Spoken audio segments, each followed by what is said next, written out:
Hello, my name is Dr. Dewan S. Raja. Today I will discuss about vitamin A toxicity, also called hypervitaminosis A.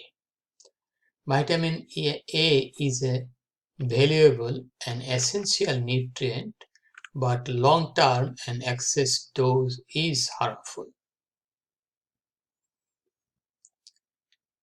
The retinoic acid, there is a vitamin A, isotretinoin 13-cis-retinoic acid, is teratogenic in very low doses, that is greater than 10,000 international unit per day in human.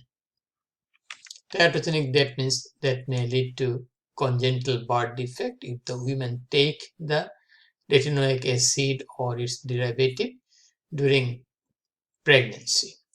This drug is used in the treatment of severe cystic acne.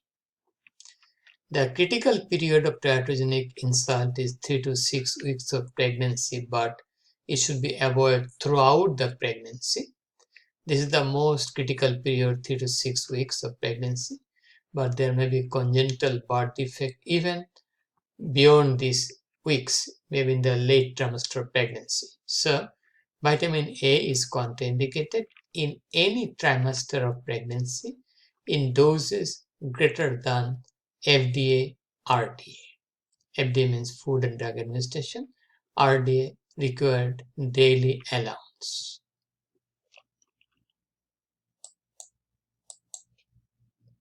Okay, so what are the features of vitamin A toxicity, also called hypervitaminosis? Features of hypervitaminosis A in both male and female: dry and peeling skin, alopecia, loss of hair, and weight loss, bone and joint pain, increased intracranial pressure. How it causes increased intracranial pressure is not properly explained, but toxicity of vitamin A may lead to increased intracranial pressure that is manifested as headache, altered mental status, and blurred vision. We call it Pseudotumor Cerebri. The possible mechanism is that the CSF may not be absorbed properly through the arachnoid villi to the superior sagittal sinus, but there is no exact explanation. Bulging of the fontanelle in the infant, bulging of the anterior fontanelle, the bony gap between the frontal bone and the parietal bone in the infant, that will bulge, that will be protrude upward. Okay, because of increased intracranial pressure, CSF accumulation in the ventricular system and also in the subarachnoid space. Liver injury, like almost like cirrhotic changes, fibrotic changes, jaundice, and ascites, collection of fluid in the interpleural space, jaundice, yellow coloration of the skin due to the excessive serum bilirubin. So these all may happen. These are features of hypervitaminosis A. This happen both male and female. We'll go to now congenital birth defect due to hypervitaminosis or hypervitaminosis A.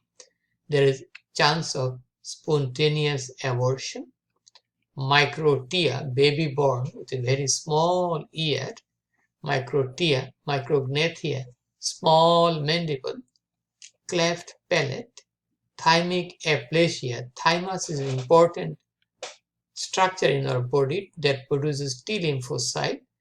It is prominent around the puberty, then it atrophied.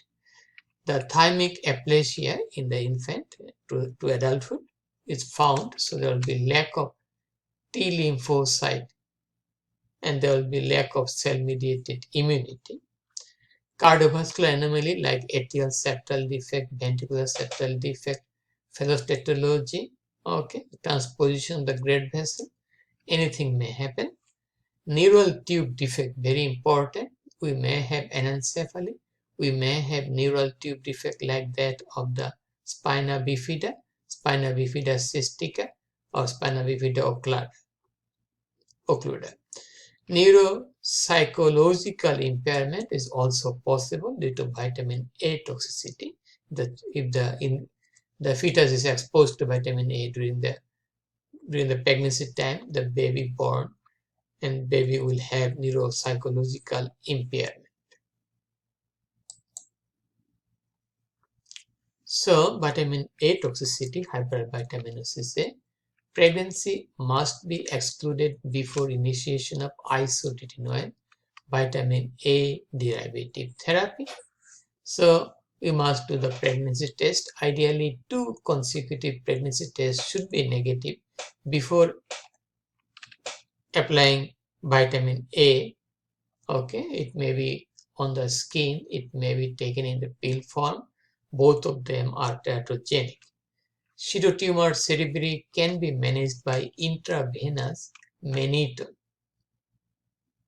Okay, if there is excessive collection of fluid in the ventricular system, that may be removed by means of intravenous mannitol. Animal liver should not be consumed too much.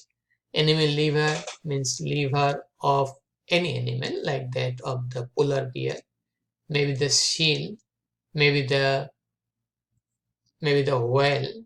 Okay, even the tuna fish liver or any other chicken liver also contain too much vitamin A. More common among Eskimos who eat polar bear liver. First described Gary David, a ship carpenter in 1957, who was stranded in the Arctic and consumed polar bear liver. Okay, so we'll get the problems here, a lot of problem, alopecia, weight loss, bone and joint pain that may happen due to osteoclastic activity. Okay, there may be chance of pseudotumor cerebri. Okay, increase intracranial pressure. Exact cause is not known. In the newborn, we might have this all may happen. We may have the neural tube defect like that of spina bifida anencephaly. That may be also possible. Micrognathia means small mandible, and microtia means small ear. Okay, we got that. So this person first described this vitamin A toxicity. He was a ship carpenter in 1597. He is a Dutchman, and he has described the problem with vitamin A toxicity due to consumption of the polar bear liver. And that's all about the vitamin A toxicity. If you have any question, please feel free to ask me. Please share the information with your friends. Please support my channel. Please subscribe me. Have a nice, wonderful and blessed day. Bye now.